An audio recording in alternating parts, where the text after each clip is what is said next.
कल्पना कीजिए एक ऐसे तत्व की जो जीवन की सबसे बुनियादी किताब यानी हमारे डीएनए में लिखा है, जो हमारे शरीर की हर कोशिका को आप कह सकते हैं दौड़ने भागने की ऊर्जा देता है। बिल्कुल। और जो हमारे खेतों की मिट्टी में जान डालता है ताकि हमारी थाली तक खाना पहुंच सके। बिल्कुल। आज हम इसी अदृश्य लेकिन सबसे जरूरी हीरो पर एक गहरी और मजेदार पड़ताल करने वाले हैं, फास्फोरस। और आज की हमारी इस चर्चा का जो मिशन है वो है फास्फोरस की पूरी कहानी को समझना।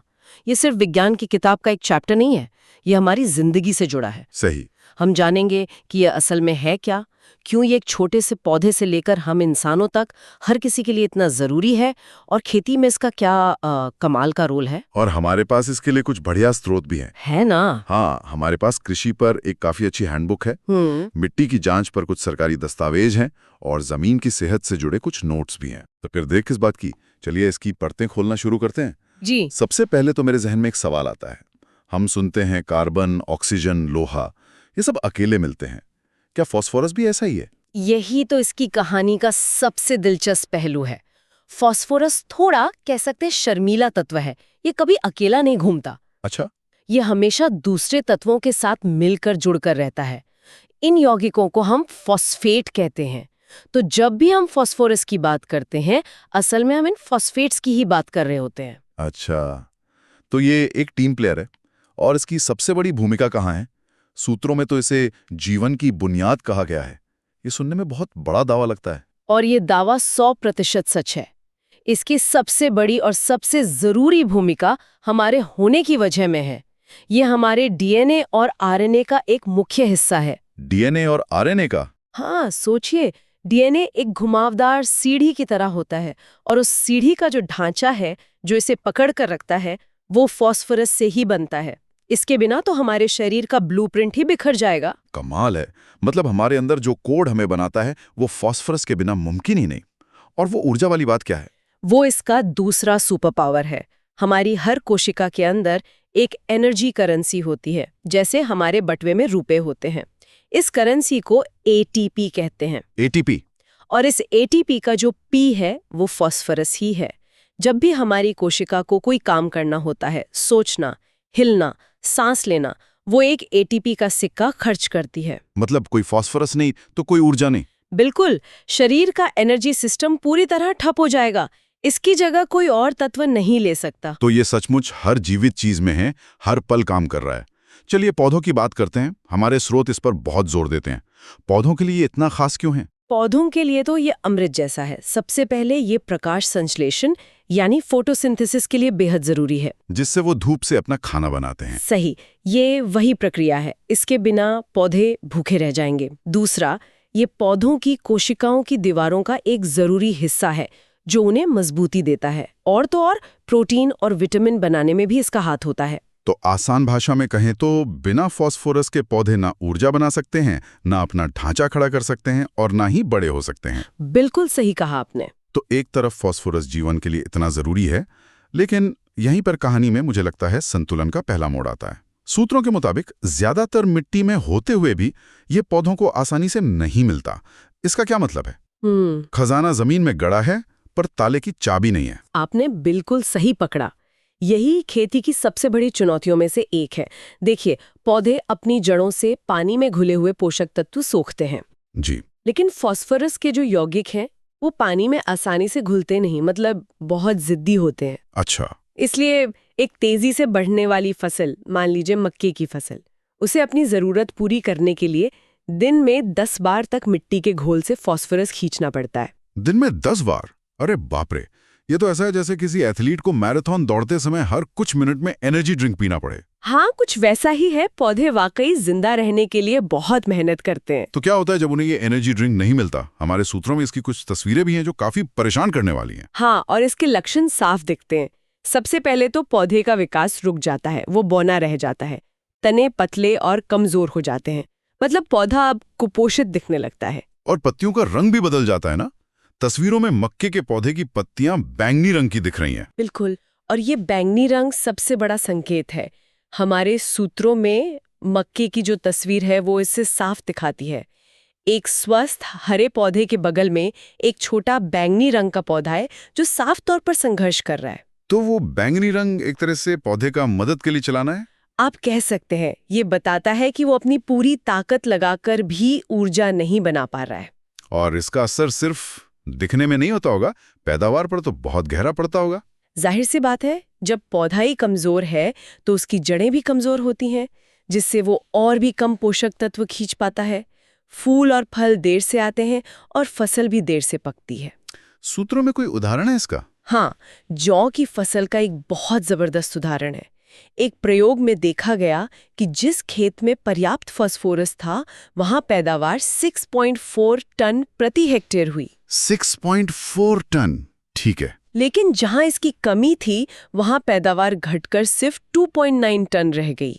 आधे से भी ज्यादा की गिरावट। ये तो किसी भी किसान के लिए तबाही जैसा है, बस पर निर्भर है। तो इसका असर तो बीजों पर भी पड़ता होगा। आखिर बीज ही तो अगली पीढ़ी की शुरुआत है। बहुत अच्छा सवाल है। हाँ, बीजों में फास्फोरस का पहले से जमा होना बहुत बहुत जरूरी है। बीज एक तरह से एक नन्हे पौधे के लिए लंच बॉक्स या स्टार्टर पैक की तरह होता है। अच्छा।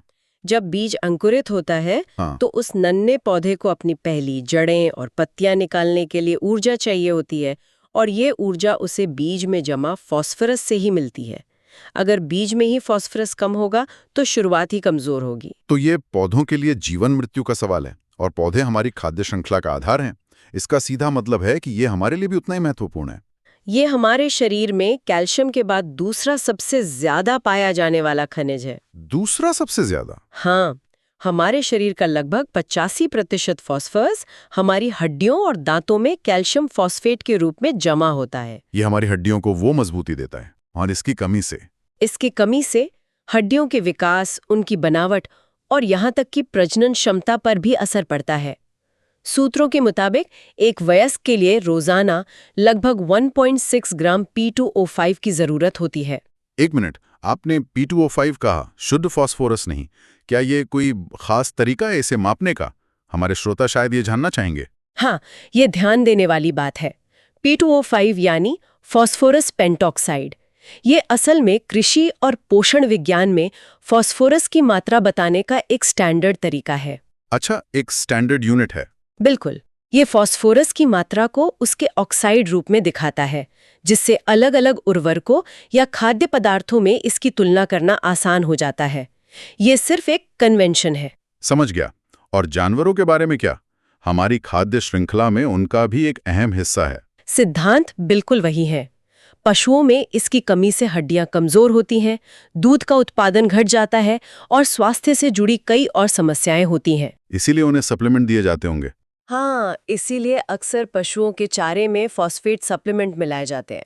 और दिलचस्प बात यह है कि जो फास्फोरस जानवर खाते हैं, उसका बड़ा हिस्सा पचता नहीं है और उनके गोबर के जरिए बाहर आ जाता है। और जानवरों का गोबर हमें सीधे कृषि पर वापस ले आता है। सही। ये तो एक प्राकृतिक चक्र है। लेकिन सूत्रों के मुताबिक 19वीं सदी में इंसानों ने इस चक्र में एक बहुत बड़ा और क्रांतिकारी बदलाव किया है ना? बहुत बड़ा। उससे आप कृषि के इतिहास का एक मोड़ कह सकते हैं। उस समय फास्फोरस उर्वरकों जैसे सुपरफॉस्फेट का विकास हुआ। एक मिनट, ये तो बहुत बड़ी बात है जी। इसका मतलब 19वीं सदी से पहले पूरी मानव सभ्यता एक प्राकृतिक सीमा में बंधी हुई थी। हाँ, एक तरह से। क्या ये कहना गलत होगा कि फास्फोरस उर्वरकों के बिना आज दुनिया की आबादी इतनी नहीं हो सकती थी? ये कहना बिल्कुल भी गलत नहीं होगा। उर्वरकों से पहले खेती सिर्फ उतनी ही हो सकती थी जितनी मिट्टी में प्राकृतिक रूप से फास्फोरस मौजूद था, जो चट्टानों के टूटने से हजारों सालों में धीरे धीरे बनता था। उर्वरकों के आने से पहली बार इंसान इस प्राकृतिक सीमा को तोड़ पाया। पैदावार इतनी बढ़ी जितनी पहले कभी किसी ने सोची भी नहीं थी। इसने दुनिया भर में खाद्य सुरक्षा को एक नई दिशा दी। लेकिन ये सिर्फ खेत में उर्वरक की बोरी खाली करने जितना आसान नहीं है ना? नहीं, बिल्कुल नहीं। सूत्रों में मिट्टी के अंदर एक बड़े जटिल चक्र का जिक्र है। ऐसा लगता है कि मिट्टी सिर्फ एक बर्तन नहीं है जिसमें पौधे उगते हैं, बल्कि एक जीवित चीज की तरह काम करती है। आपने बहुत अच्छी बात कही। इसे ऐसे समझिए कि मिट्टी एक बैंक की तरह है। एक बैंक? हाँ, जब आप उर्वरक डालते हैं तो फसल सिर्फ 15-20% ही कैश के तौर पर तुरंत इस्तेमाल करती है। बाकी का फास्फोरस मिट्टी अपने सेविंग्स अकाउंट में जमा कर लेती है। अच्छा, सेविंग्स अकाउंट में। हाँ, ये फास्फोरस मिट्टी के कणों से कसकर जुड़ जाता है। इस प्रक्रिया को एड्सॉर्प्शन कहते हैं। तो ये सेविंग्स अकाउंट पौधों के काम कैसे आता है? जब पौधा मिट्टी के घोल से कैश यानी उपलब्ध फास्फोरस खींचता है, तो बैंक यानी मिट्टी अपने सेविंग्स अकाउंट से धीरे धीरे और फास्फोरस घोल में छोड़ देती है, ताकि कमी न हो। मतलब एक बफर बना रहता है। बिल्कुल।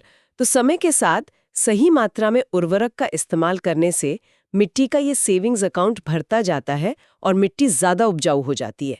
और यहीं पर मिट्टी की जांच या सॉइल टेस्टिंग की भूमिका आती है। हाँ, मृदा स्वास्थ्य कार्ड या सॉइल हेल्थ कार्ड की बात हो रही है, तो ये कार्ड किसान का बैंक स्टेटमेंट है। बिल्कुल, क्या खूब कहा। मिट्टी की जांच से ही पता चलता है कि मिट्टी के सेविंग्स अकाउंट में कितना फास्फोरस जमा है, और उसी हिसाब से वो आगे का फैसला लेता है। सही। इस जानकारी के आधार पर किसानों को सटीक सलाह मिलती है कि उन्हें कितना उर्वरक डालना है। लक्ष्य सिर्फ आंख बंद करके उर्वरक डालना नहीं है, बल्कि मिट्टी में फास्फोरस के एक सही स्तर, जिसे महत्वपूर्ण स्तर या क्रिटिकल लेवल कहते हैं, को बनाना और बनाए रखना है। तो एक बार जब मिट्टी उस महत्वपूर्ण स्तर पर पहुंच जाए, मतलब किसान का बैंक अकाउंट भर जाए, तो क्या उसे उर्वरक डालना बंद कर देना चाहिए? नहीं, तब हमें मेंटेनेंस या रिप्लेसमेंट की रणनीति अपनानी होती है। मतलब जितना निकाला उतना वापस डालो। हाँ, ये सुनने में तो बहुत तार्किक लगता है। इसका मतलब है कि आप उतना ही फास्फोरस डालें जितना फसल अपनी कटाई के साथ खेत से बाहर ले गई है। लेकिन क्या असल में खेतों में ये करना इतना आसान है? क्या एक आम किसान इतनी सटीकता से ये हिसाब लगा सकता है? इसमें गलती की गुंजाइश तो बहुत होगी। आपका सवाल बहुत वाजिब है और ये एक बड़ी चुनौती है। इसके लिए अच्छी जानकारी, सही समय पर मिट्टी की जांच और कृषि विशेषज्ञों की सलाह की जरूरत होती है। इसीलिए मृदा स्वास्थ्य कार्ड जैसी योजनाओं पर इतना जोर दिया जा रहा है, ताकि किसानों तक ये जानकारी पहुंचे। लक्ष्य ये है कि उर्वरक का इस्तेमाल अंदाजे से ना हो, बल्कि जरूरत के हिसाब से हो। इससे मिट्टी की सेहत भी बनी रहती है और किसान का पैसा भी बर्बाद नहीं होता। बिल्कुल, ये कुशल और किफायती दोनों हैं। संतुलन, ये शब्द बार बार लौट कर आ रहा है। हमने कमी के नुकसान देखे, सही मात्रा के फायदे समझे, लेकिन क्या इसकी अधिकता का भी कोई नुकसान है? क्या इसके कोई पर्यावरणीय प्रभाव भी हैं? हाँ, और ये आज के समय का एक बहुत महत्वपूर्ण पहलू है। जब अतिरिक्त फास्फोरस, चाहे वो खेती से हो या हमारे शहरों के सीवेज से, बहकर नदियों और झीलों में पहुंचता है, तो ये यूट्रोफिकेशन नाम की समस्या पैदा करता है। यूट्रोफिकेशन, इस सुनने में थोड़ा भारी शब्द है।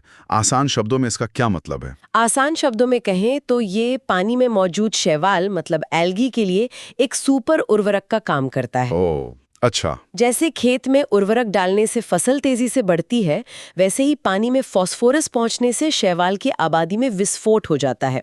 इसे एल्गल ब्लूम कहते हैं। आपने शायद कभी किसी तालाब या झील के ऊपर हरी मोटी परत जमी हुई देखी होगी। हाँ, देखिए, वो पानी को पूरी तरह से ढक लेती है। लेकिन ये पानी के लिए बुरा क्यों है? क्योंकि जब ये बेशुमार शैवाल मरता है, तो उसे गलाने सड़ाने वाले बैक्टीरिया पानी में मौजूद सारी ऑक्सीजन खींच लेते हैं। ओह, इससे पानी में ऑक्सीजन का स्तर इतना कम हो जाता है कि मछलियां और दूसरे जलीय जीव सांस नहीं ले पाते और मरने लगते हैं। यह तो इस पानी के पूरे पारिस्थितिकी तंत्र यानी इकोसिस्टम को तबाह कर सकता है। ये तो बहुत भयानक है। मतलब पानी की एक हरी भरी दुनिया एक मरे हुए जोन में बदल जाती है। बिल्कुल। तो अब सोच बदल गई है, सिर्फ पैदावार बढ़ाना ही लक्ष्य नहीं रहा। सही। अब जोर एकीकृत पादप पोषक तत्व प्रबंधन पर है। ये एक फैंसी नाम है। हाँ, लेकिन इसका मतलब बहुत सरल है। हमें सभी स्रोतों का समझदारी से इस्तेमाल करना है। मिट्टी के सेविंग्स अकाउंट से लेकर जानवरों के गोबर और जैविक खाद तक, और आखिर में खनिज उर्वरकों तक, सबका संतुलन बनाना है। और इसमें रिसाइकलिंग का भी जिक्र है ना? हाँ, इसमें शहरी और पशु अपशिष्ट से फास्फोरस को बेहतर तरीके से रिसाइकल करना भी शामिल है। हालांकि इसमें कुछ स्वास्थ्य और सुरक्षा से जुड़ी चुनौतियां हैं, जैसे भारी धातुओं को हटाना। लेकिन लक्ष्य यही है कि हम इस पोषक तत्व के चक्र को मजबूत करें, उसे टूटने ना दें, ताकि हम अपनी जरूरतें भी पूरी करें और पर्यावरण को भी कोई नुकसान ना पहुंचे। तो इस सारी बातचीत का निचोड़ क्या है? हमारे डीएनए से लेकर हमारी थाली में मौजूद भोजन तक फास्फोरस एक खामोश लेकिन सबसे जरूरी किरदार है। बिल्कुल, ये हर जगह है, लेकिन हम इस पर ध्यान तभी देते हैं जब इसकी कमी या अधिकता हो जाती है। सही कहा। कृषि में फास्फोरस की कहानी वाकई संतुलन की कहानी है।